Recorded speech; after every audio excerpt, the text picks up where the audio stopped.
Welcome, viewers and listeners, to the Health Revolution, the program that shows you how to have a life of vibrant well-being.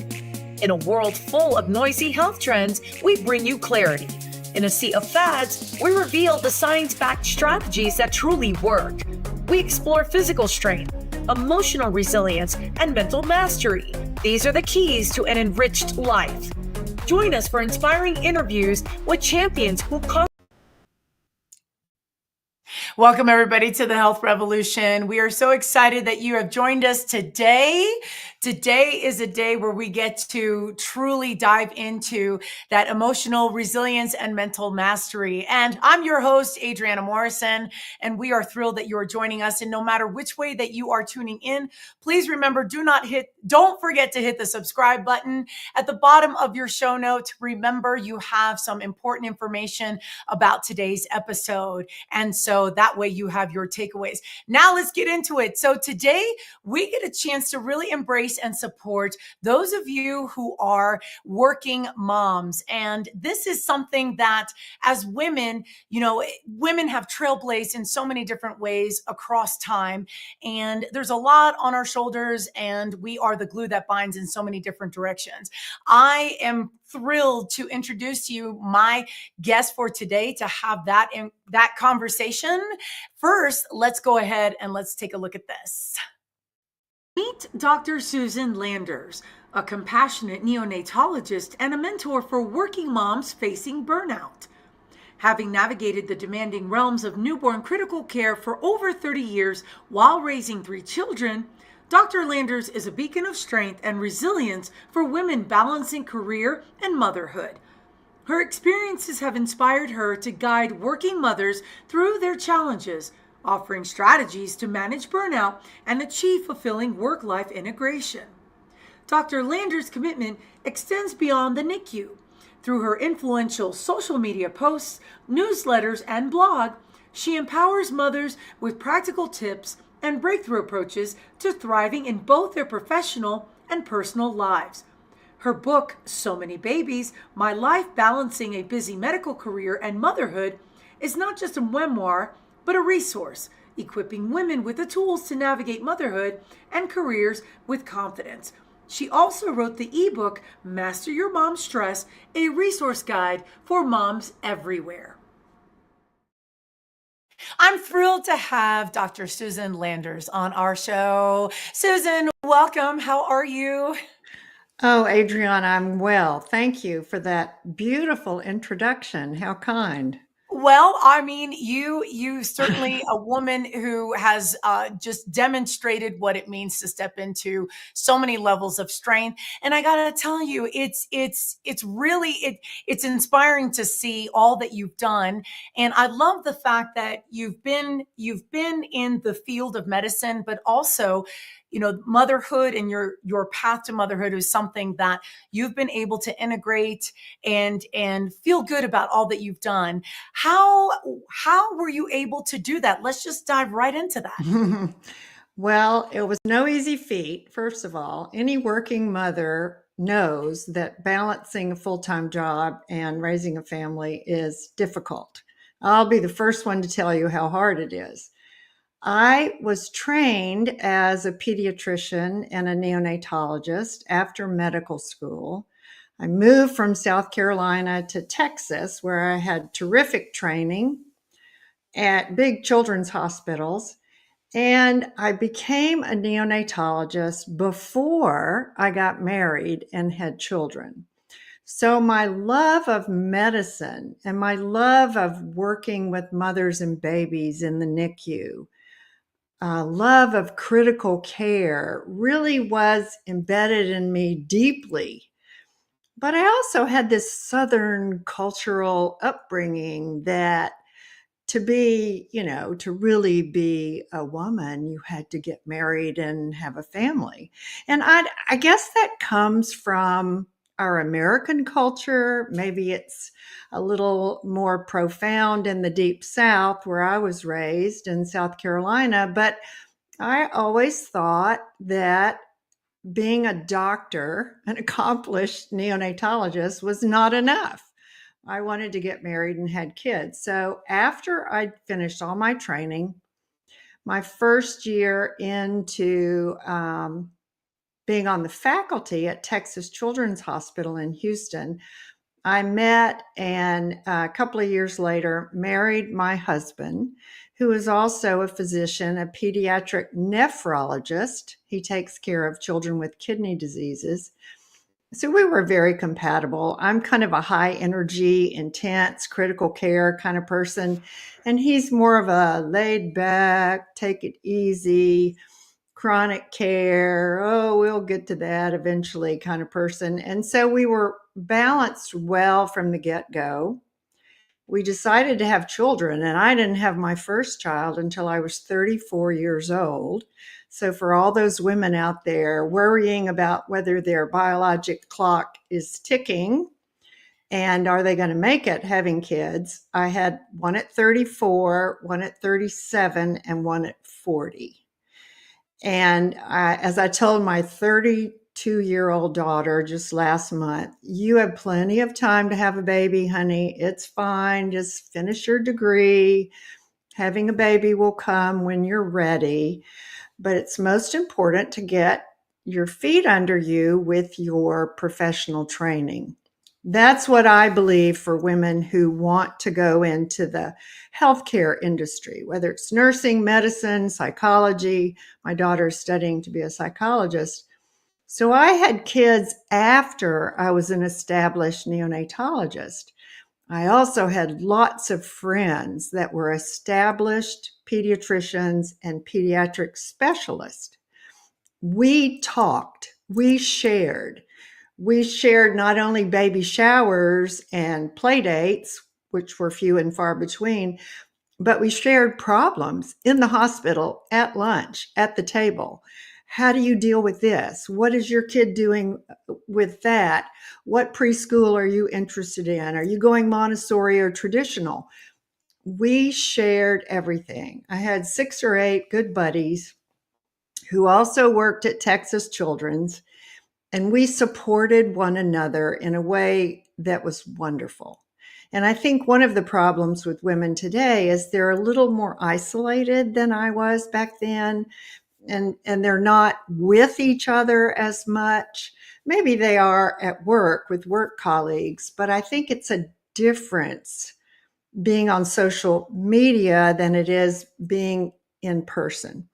Anyway, You that's bring just you one of bring a yeah, you bring an incredible point. I'm curious from your take, what are some of your personal breakthroughs you found yourself going through from the get-go that you're seeing today that are ongoing breakthroughs that women coming up need to be mindful of? Well, when you first have a child, it totally changes your relationship. And there's a lot written about that. Moms can easily find guidance on how to keep your marriage alive and, continue to enjoy sex while you're raising a baby, a newborn, a toddler. It changes everything. And moms need to be prepared for that. I wasn't. We went through some rocky times in the first 6 months. But what I was also equally unprepared for, Adriana, was how my work life was difficult to schedule around my child. We were lucky enough to have a nanny. I could afford to hire a nanny. So I didn't have to rush home from the hospital to pick up a sick kid at school.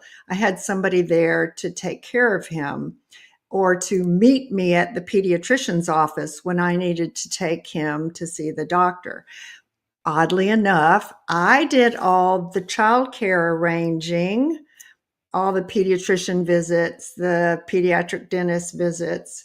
And my husband never left work for anything like that. Never. I did it all, and I think gladly, but it took me a while to figure out how to balance work schedule constraints and having kids. Whether I could go to a tea at preschool or a meeting with a teacher at elementary school.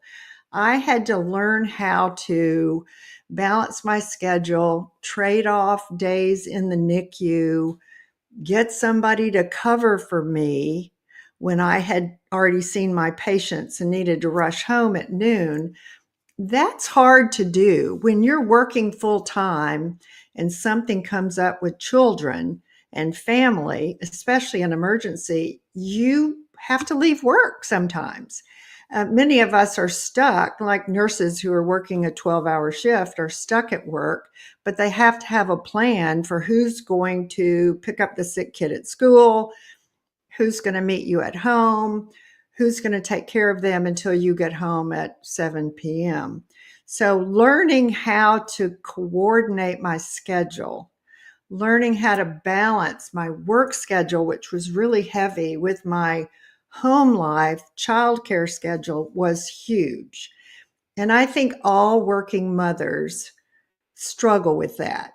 One of the things I'm reading is that women are starting to ask for flexible scheduling and for at home work, um, remote work, so that they can do the childcare and do the pickups and drop offs and not have to be stuck in their workplace. How It's a old, at how, where were you in your profession when you started to utilize your voice more and more?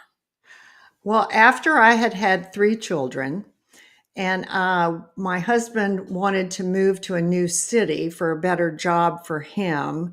And I did not have a job that I liked. In fact, I had a job I didn't like. And I started to become unhappy with my job. And I actually became depressed as a 41-year-old. I developed clinical depression after the birth of my third child, and struggled through that with medication and psychotherapy. I got better within a number of months, and I was able to work the whole time. That's when I learned the importance of setting my own priorities. Yes, it was taking time with my kids when I wasn't at work. Yes, it was work. I wasn't willing to go part time. I loved being a neonatologist. But a lot of women struggle with how much time can I give to work and how much time do I want to spend with my kids? So I went through all that in my early 40s and decided to change careers. I had a great opportunity. I got a real cush job as a medical director for an HMO. And I did that for 2 years, and it was so wonderful. I worked from 9 to 5. I went to meetings. I did some executive physician training, and I talked to other doctors about cases. And that contrast with what I had done as a NICU doctor told me that I missed practicing medicine. I wanted to go get back to the NICU, back to the mothers and babies, but I needed more control over my life and my time and my schedule. You bring up a good point, that there was a moment where you were able to reflect. How did you take care of yourself? What did you do to implement self-care when you were going through that transition professionally? In addition to the psychotherapy, and I highly recommend for women who are struggling, therapy with a counselor, or social worker, or psychologist, or psychiatrist. Sometimes we can't sort through all this on our own. So I sorted through my priorities with a therapist. My husband and I actively worked out what we wanted for our children's education, for a place for them to grow up, what we wanted to do to keep ourselves healthy. We joined an athletic club, and we started taking afternoons, like we would meet there at 4:30, and have the nanny bring the kids over after school. And 3 days a week, we worked out in the athletic club. And the kids were either swimming or playing kickball or whatever, age appropriate activities. So we set up a schedule for us to keep fit as a family. Not everybody's fortunate enough to be able to join a health club, but working out with children, whether it's working out in a health club or riding bikes or playing in the backyard, is a big part of anybody's healthy program. It was for me. Child's play is not only good for children, but it's good for adults. So we worked out. I played outside with my kids when I was off. I started to take more time with my friends. I talked to my friends because they knew I was going through a difficult time. I didn't have very many during that time. That's part of why I got depressed, I'm sure. But I talked to my very best friend, and she and I kind of struggled together. She was going through a similar phase after the birth of her second child. She was a pathologist, very different careers, but similar issues.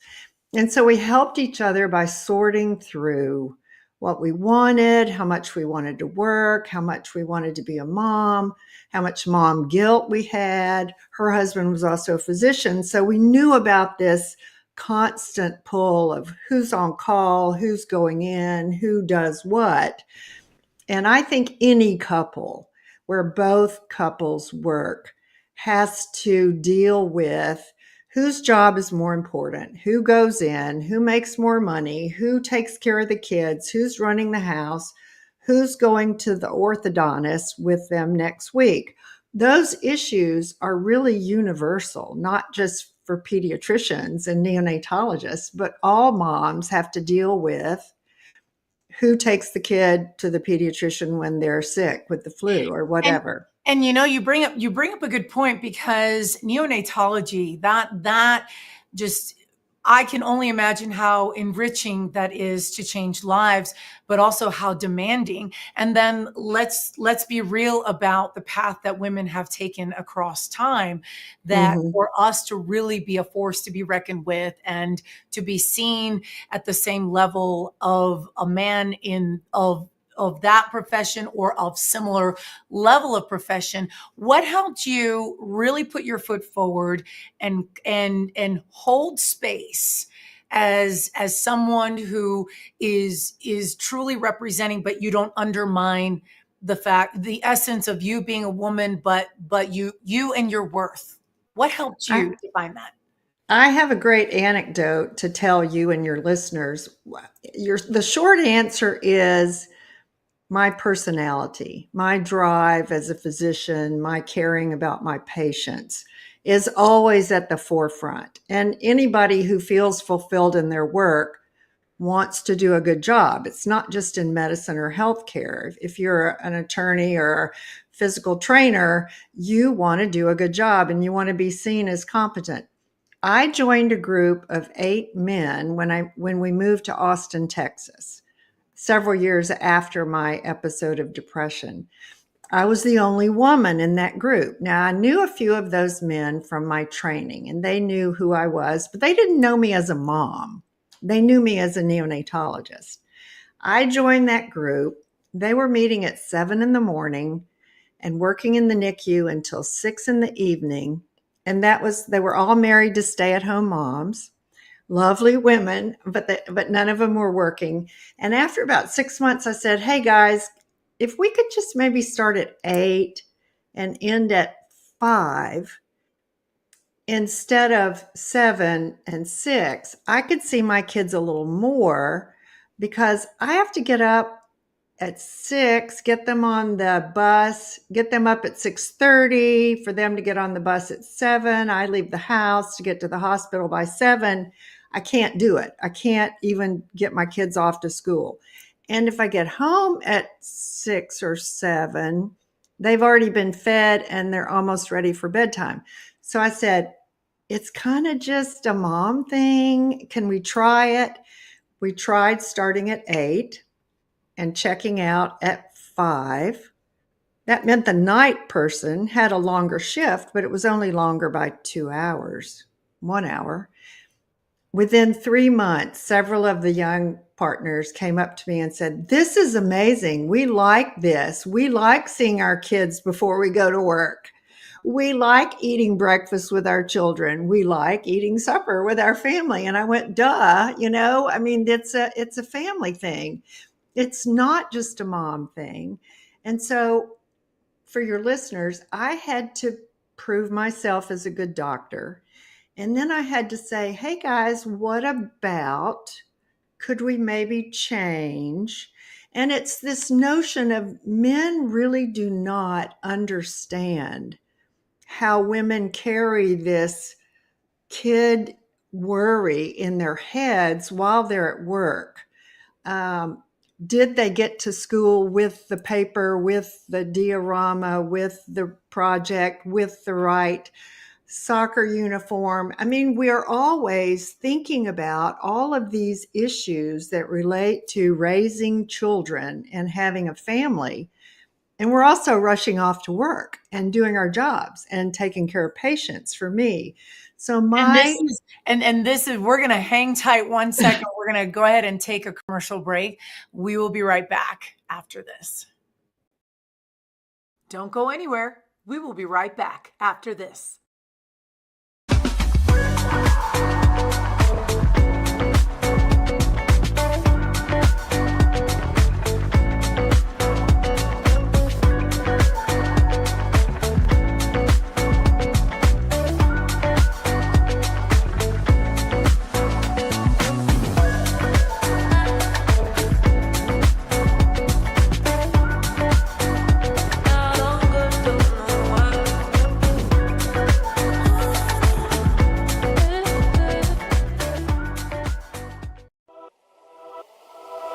Welcome to E360 TV, the live streaming and on-demand destination for influential voices and enlightened audiences. We offer trending, grassroots, and purpose-driven content across a diverse range of interests. E360 TV is more than just watching programs. We offer the ability to interact with live shows connecting audiences to real, authentic influencers and storytellers while streaming to millions of devices.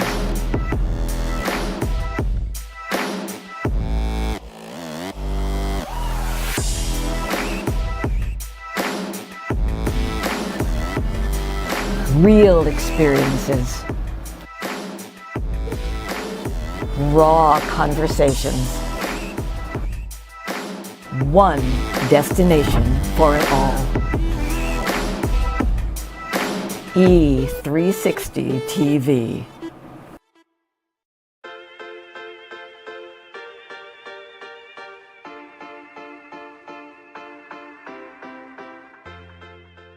The importance of getting consistently good sleep cannot be overstated. Between 10 and 30% of adults truly struggle with insomnia. Nearly 40% of adults have reported falling asleep during the day without meaning to at least once a month. When you are sleep deprived, this can lead to physical and mental health problems, injuries, loss of productivity, and some research data highlight a greater likelihood of death. Research is showing that getting enough quality of sleep at the right times is vital, and recent research reveals that aligning your circadian rhythm to light and dark environments have the greatest influence of improving your health.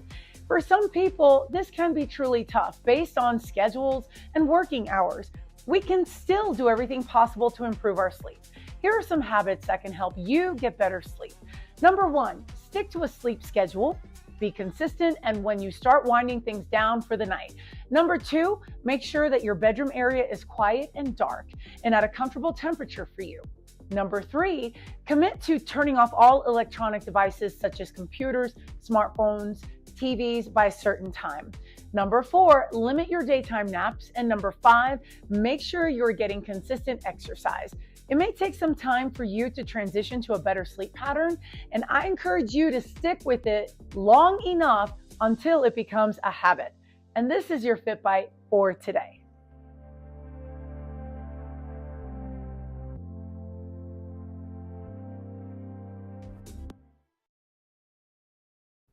Welcome back to the Health Revolution.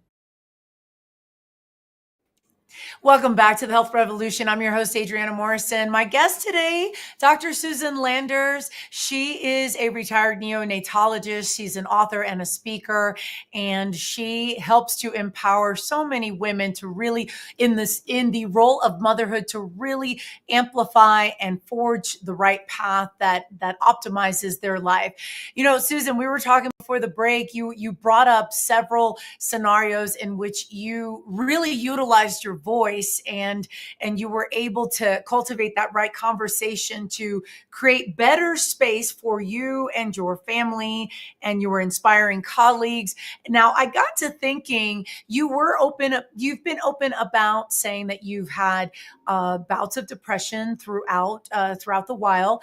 And what can you talk to us a little bit about how you've handled burnout, and then what advice do you give to moms who are encountering burnout? Yes, of course. Burnout is a little different from depression. There's mom burnout, where many of us are so overwhelmed with the physical aspects of childcare and household responsibilities, the emotional exhaustion of a child that may be difficult, the everything that's going on in the house, perhaps even being a caregiver for an older parent. It really varies all over the place. But working mom burnout is a feeling of physical exhaustion and mental overwhelm.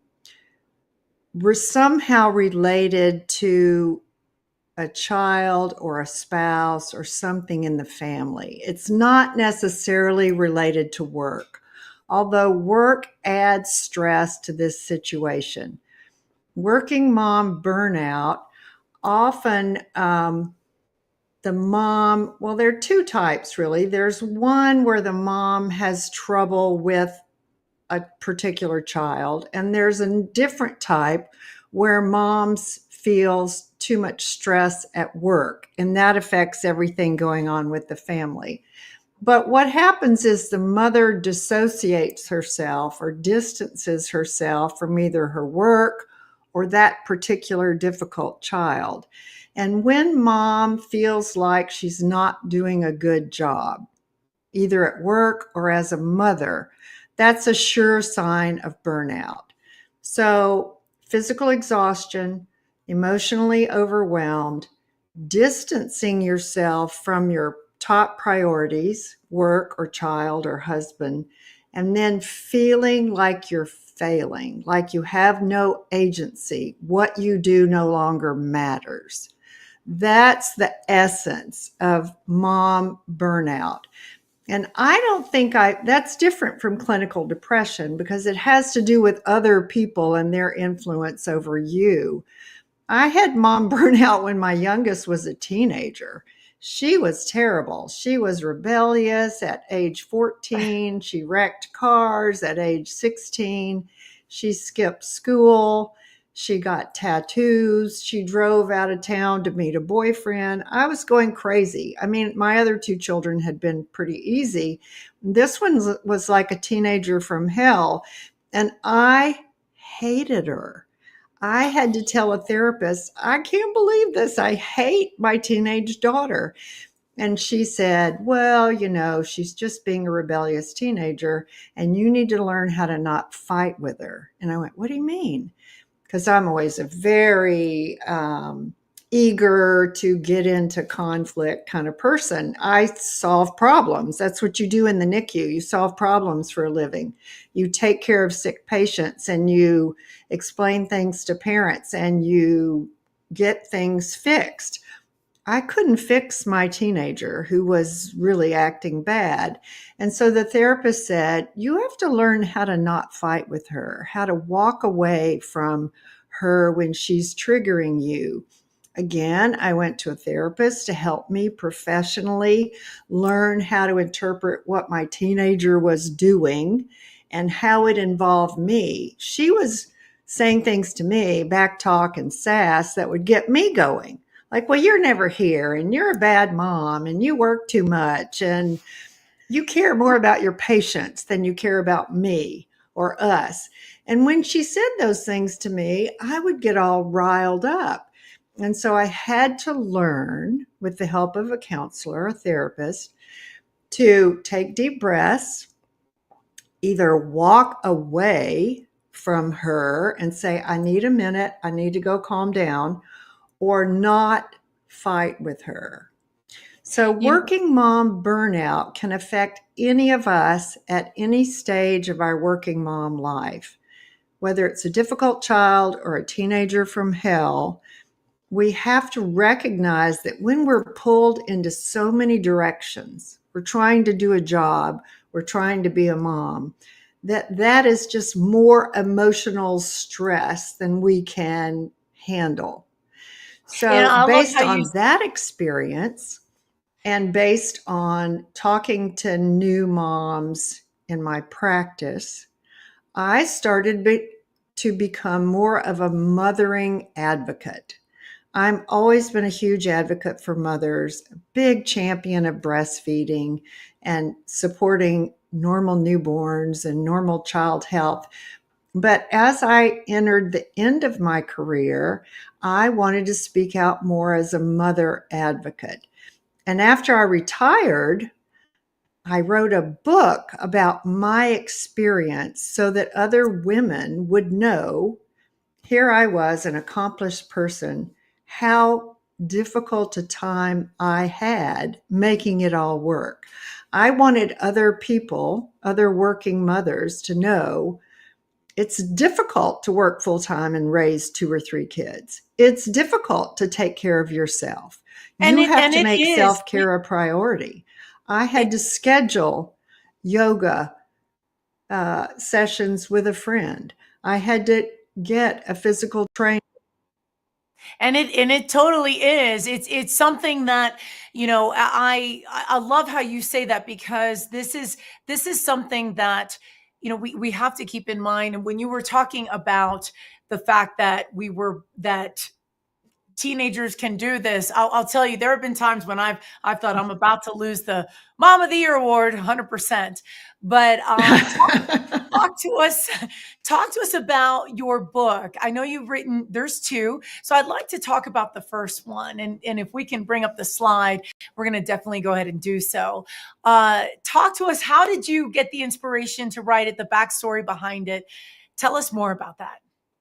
I am a member of a book club, and I told medical stories to my friends at book club. Oh, I had a patient in Arkansas that did this, or I had a patient in Houston that did this, or, oh, there was this parent in Austin that did this. And I would tell these stories and they would go, you've got to write these stories down. They're wonderful. So I contacted parents of my favorite patients. And I asked them if I could tell their stories, of course, keeping them anonymous, because I wanted to paint a picture of life in the NICU. I don't think many people know what goes on in a NICU unless they have a baby that's in the NICU. It's premature, has a birth defect, or something like that. And so I collated all these stories and I began to write them down to paint a picture of how life is, how hard the doctors work, how hard the nurses work, how scary it is for the parents. Any of your listeners who've had a baby in the NICU, they know it's terrifying. It's traumatic to have a baby in the NICU. And I wanted my stories to reflect the good and the bad there, because some babies don't make it. There are some deaths and there are some bad outcomes, but the overwhelming majority of children in the NICU thrive and go on to be perfectly normal children. So I collated my stories with parental permission. And then my friend said, well, you got to tell your own story. I mean, you're a mom too. I never had a baby in the NICU, but we went through some illnesses. I had some challenges as a mom with respect to having sick children. And so I put in my personal stories, and I wrote this as if it's a memoir, as if I'm looking back, telling the story of when I was a young doctor, a young mother, as I got more experience, having more children, having a longer career, changing jobs a couple of times in the middle of my career. And then through the whole experience of kids going through teen years and going off to college, and ended up with the story of the most rebellious child, the bad teenager, bless her heart. She's fine now. And so the book tells the story of a working mom who happens to be a pediatrician, who happens to have raised 3 kids and tried her very best to do a good job. But I was in the hospital a lot. I was not at home a lot. And there were times when I felt like I worked too much. There were other times when I felt like I was the best possible mother I could be. And I loved being a doctor, and I loved being a mother. And I think that's what's crucial for your listeners. Those of us who work full time really need to have meaning in our work. I've talked to enough mothers and I've read enough research to know that women who work want to feel they're making a difference. And you can't give up your children or a sick child and go to work if it's a dumb job and you're not making a difference. That's very difficult. So most women do want to make a difference in their work. And of course, we want to make a difference with our kids. That's the problem. It's combining the two things that makes it so stressful. I have a question for you. What has neonatology taught you as a mom? And then I want to reverse that as well. What has your role as a mother taught you about neonatology? The second question I'll answer first. It's easier. My role as a mother taught me that all the mothers who have sick babies in the NICU are terrified. They're scared of a bad outcome. They're terrified to see their child hooked up to wires and tubes, maybe getting a blood transfusion, being stuck with needles. It is a very traumatic thing to go through. When we have a baby, we imagine the beautiful, perfect Gerber baby. We all want that full-term, healthy baby. And sometimes prematurity is unexpected. And oftentimes birth defects are unexpected. So when something happens and you're having an abnormal pregnancy and delivering a small premature baby, it is terrifying. It's traumatic. And many women become overwhelmed because it's very difficult. You have to go to the hospital every day and you don't go home with your baby. Your baby's in the hospital. It affects marriages in a way that's very severe. It's very difficult to stay as a couple when you're worried about this child. That doesn't really even go away when the kids go home from the hospital. You still have to adjust to this notion of having a sick kid. So being a mother taught me what the other mothers were going through, because I could imagine how scary it was. Now, being a neonatologist taught me that most problems that most children have are totally fixable. That's what's good about modern medicine. Even tiny premature babies survive. Bigger preemies turn out to be perfectly normal children. And most problems that we deal with, most medical problems, get resolved. So I'm here to tell your listeners that most of the things they worry about with their children will eventually get worked out. And with good help, with either professional help or help from your spouse or family support, most mothers will be able to deal with whatever their children throw at them. It proves that women are incredibly resilient. And then in terms of ranks, it makes a difference within families, within spouses. So right. Absolutely. We're going to take a commercial break. We will be right back after this. Don't go anywhere. Don't go anywhere. We will be right back after this. Thank you so much for watching The Health Revolution. Our show is growing, and it's all thanks to viewers like you. No matter how you found us, please hit the subscribe button so we can stay connected and continue to deliver amazing content to you. Life is so fragile, and we're constantly reminded just how fragile life can be, especially when we or a loved one is told we have cancer. Cancer survivor myself, I can tell you, we still feel very alone in this journey. There's a study that's been shown that patients who are socially isolated have a worse prognosis, have a worse outcome than patients who are socially interconnected. Buddies for Life is a non-profit cancer support group for those whose life has been impacted by cancer. Humor, hope, heart, and hugs. Humor, hope, heart, hugs, and a whole lot of love. Share this with your friends and family and support this community in every way you can. No one should face cancer alone. I am a chemo buddy for life. We are a buddies network. No one does cancer alone. Be a buddy. And we are all here for you as a community of love. We are chemo buddies for life. And if you've heard 3 words, you have cancer, for yourself or someone else, you belong with us at Chemo Buddies for Life. Healing through connections.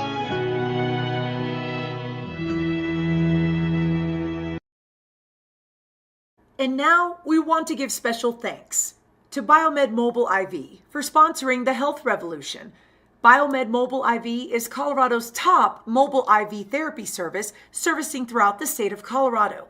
They offer an array of vitamins and above and beyond safety preparation. Biomed Mobile IV, your dedication to health and wellness is exactly what our show is all about. And we thank you for your support. Welcome back to the Health Revolution.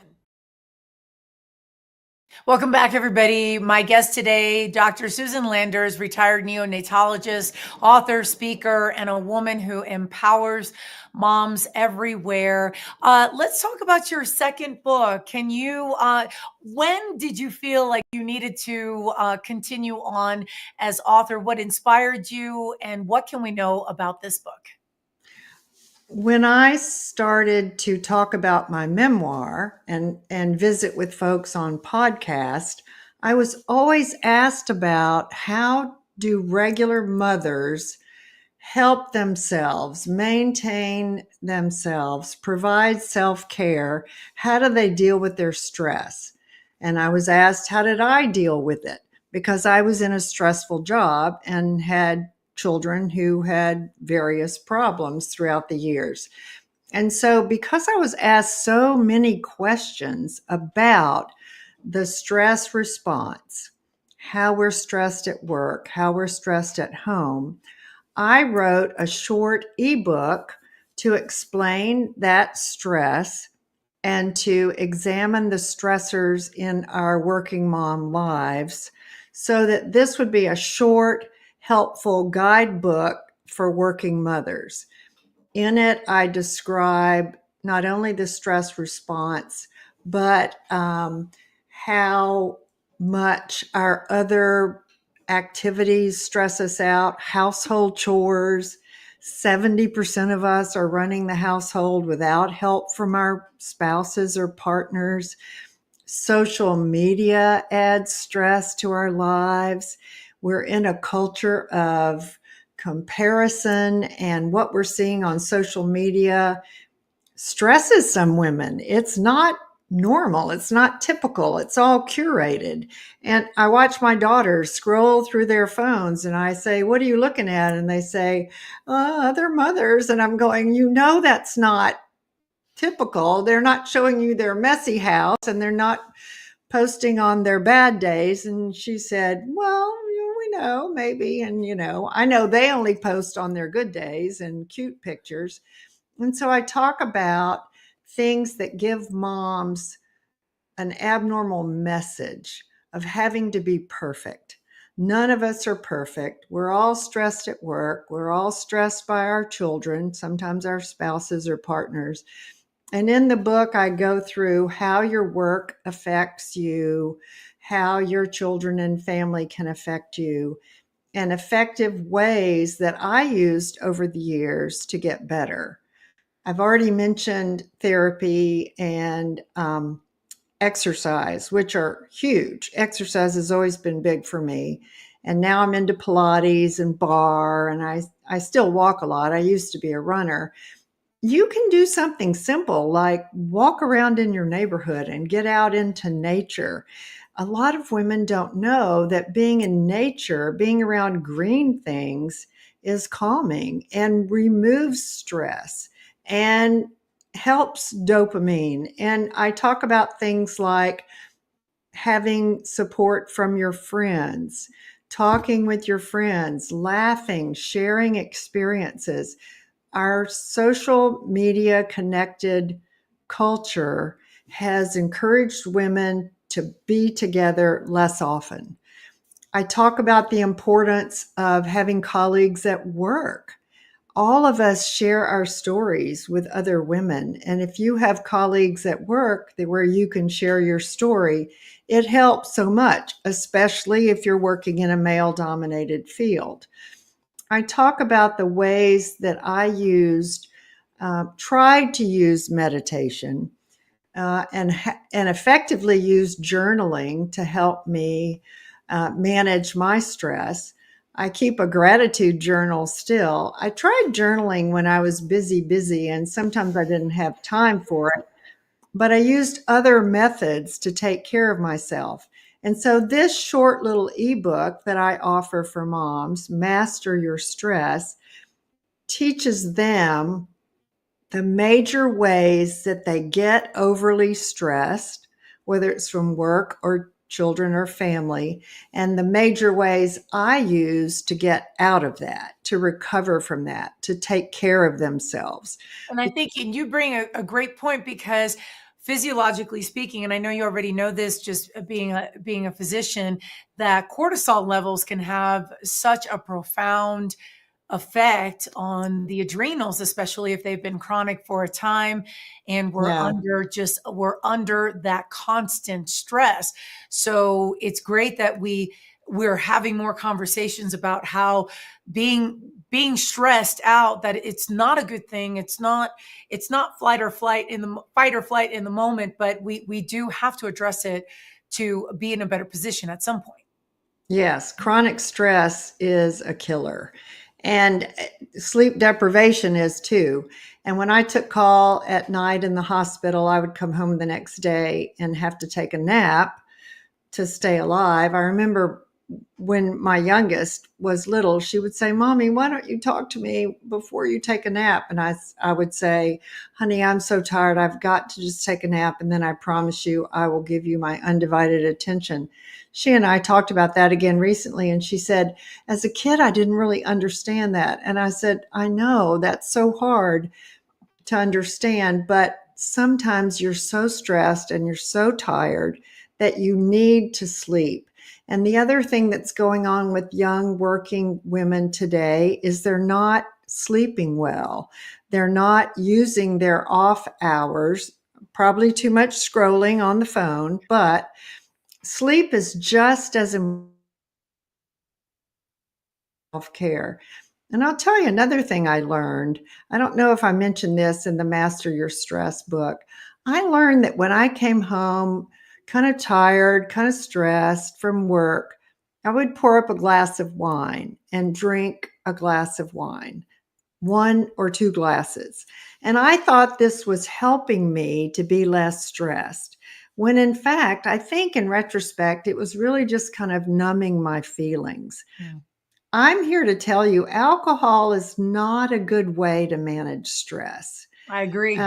It is not a good way. It masks the symptoms you're feeling. It makes your sleep worse. It makes you feel worse the next day. But people have this false impression that alcohol kind of calms your nerves. And it does in the first hour or two make you feel less stressed. But the after effects are not worth it. And you're not dealing with your stress when you're drinking alcohol. So the other thing I learned as an older mom, especially when my teenager was going crazy, was drink less or don't drink at all and stay hydrated. So I had to learn hard lessons like that, improve my own sleep, don't drink wine, continue to exercise. I think those are Those are great lessons we all can learn from. We're going to take a quick break. Don't go anywhere. Don't go anywhere. We will be right back after this. Greetings, I'm Angel Marie Monticelli, host of Energize You TV, every Thursday at 11 a.m. Pacific Time. Go to Fresh Takes right here on E360 and get Reikified and energized today.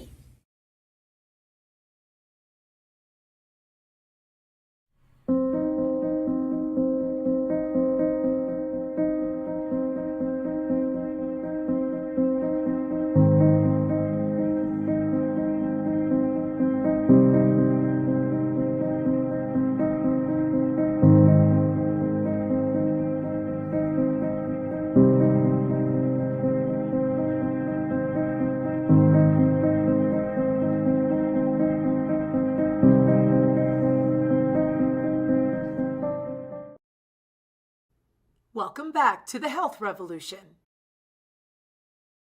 Welcome back, everybody. We are running out of time, but we've been spending quality time with Dr. Susan Landers, retired neonatologist, author, speaker, a woman who empowers moms everywhere. I want to make sure we're going to bring up your QR code. Talk a little bit about your burnout checklist. Oh, on my website, susanlandersmd.com, there are resources for moms that are free. The burnout checklist I developed with the help of some of my younger nurse practitioner friends. 24 items are scored true or false, yes or no. And with a score of 0 to 8, I think you're just kind of average, doing okay. And 8 to 16, you're stressed out. And 16 and above, you're burned out. And so I did this as a way to give moms a quick way to check in with where they were. I also have on my website a self-assessment tool that, again, I developed with nurse practitioners. So all these young nurse practitioners who are moms working full-time took the checklist, took the self-assessment, and loved it. And so I offer it to other parents. There is a wellness journal in there as well on my resources page. For people who want to order my book, you can order my book from my website. You don't have to go directly to Amazon. My website will take you to either Barnes & Noble, Bookshop, Amazon, any of the major booksellers. So I have lots of resources on my website for parents. And where can we find you on social media? I'm on Instagram at Dr. Susan Landers. I'm on Facebook at Dr. Susan Landers. I'm on LinkedIn as well. And I see you're putting all of my handles up on the screen. I'm so appreciative. I'm not on Twitter as much as I used to be. I don't know about how people are using X these days. It can be evolving. Can be. The most euphemistic thing we can say about that. I also have Adrienne, I have a new Substack newsletter called Moms Matter, and you can subscribe to that for free. Your listeners can subscribe to that on my website. It says subscribe to newsletter, and it'll take you to Substack. So I'm offering that. I like to write, and I like to tell stories that connect with mothers. It's not a parenting newsletter. It's a reality check newsletter. All the things all the things that we all worry about and think about. And I love it when people send me comments and contact me and ask me questions. So I'm doing this out of a labor of love. I'm a big advocate for moms and children. And I wanted to spend my retirement doing something besides medicine. And this You definitely have so much to offer, and I know that we are running out of time, but I know our viewers can definitely check out all of your information, and we've got that in the show notes as well as reference. Susan, thank you so much for joining us today. I appreciate that. Oh, you're so welcome. And I love your ads and your sponsors. It is just wonderful. Well, when you are a strong TV show, we want to make sure that we deliver and the content and all of that. So thank you for being here. And for the rest of for all our viewers, remember you can always see our website. You can catch us there at thehealthrevolutiontv.com. You can find out up and coming information, subscribing to our newsletter. If you want to share any show topics you'd like for us to cover, that'd be fantastic. Our QR code is at the top where our website is. So if you take out your phone and do a little quick snap, you can do that. And then, of course, don't forget, we are on Tuesdays and Thursdays at 10 a.m. Pacific, 1 p.m. Eastern, right here on E360 TV. And that's all the time we have. Thank you so much for joining us. Until next time, we will see you then. Take care. Thanks.